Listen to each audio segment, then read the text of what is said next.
Sound take 7 action. मैं वचन देता हूं, आपके रोड, बिहार के रोड अमेरिका के बराबर बना दूंगा, ये मेरा वचन है।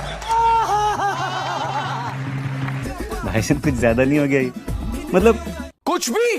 तो भैया सुना, गाड़ियों में चोक लगाने वाले नितिन गडकरी ने वचन दिया है कि मैं बिहार में अमेरिका जैसी रोड बनाऊंगा।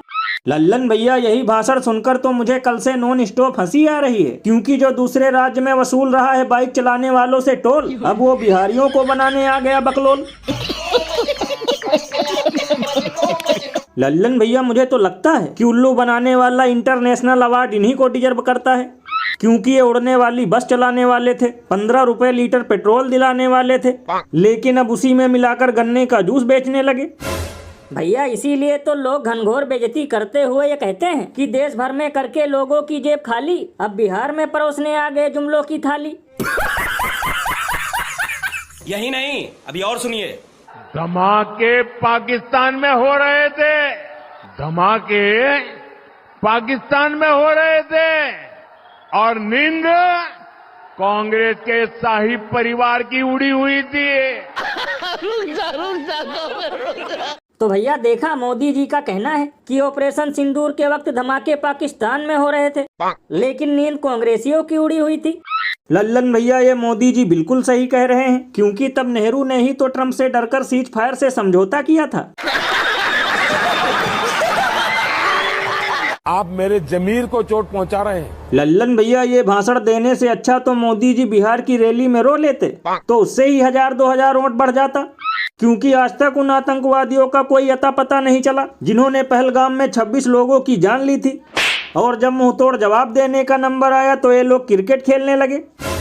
भैया इसीलिए तो इस पर महान कवि बाबा लपेटू दास ने कहा है कि जैसे मिठाइयों में फेमस है काजू कतली, वैसे ही बेवकूफ बनाने में फेमस है चाय की केतली। अरे बाप रे, ये तो धोती खोल रहा है। और अभी तो रुको, क्लाइमैक्स अभी बाकी है। और भैया अब मैं आपको बिहार का ऐसा शानदार नजारा दिखाने वाला हूँ कि जिसे देखकर आपके पैरों के नीचे से जमीन के साथ साथ चप्पल भी खिसक जाएगी। देखेगा, घबराना नहीं, देख साला अभी तुम देख यार। देखिए, ये दीपा मांझी के गाड़ी में पूरा दारू है। एक गाड़ी नंबर है 30 जी, सम्राट जी, और इधर लोग चुरा चुरा के भाग भी रहे हैं। वाह क्या सीन है। लल्लन भैया, ये सब देखकर हमें बिल्कुल भी आश्चर्य नहीं होना चाहिए, क्योंकि जब ये लोग यहाँ ऑर्केस्ट्रा करवा सकते हैं, चिकन मटन खिला सकते हैं, तो दारू पिलाकर वोट लेना तो इनकी पुरानी टेक्निक है। और लल्लन भैया, मुझे तो लगता है कि चुनाव जीतने के लिए यहाँ डबल इंजन वाले साम दाम दंड भेद तीनों अपना रहे हैं, क्योंकि अब वोटरों को रोकने और उन्हें उठाने की प्लानिंग भी चल रही है। ओ कैमरा महाशय, इस ओर कर दो कैमरे को। तो चुनाव के दिन उनका घर से निकले मत होना, उनका घरे में बात कर दीजिए।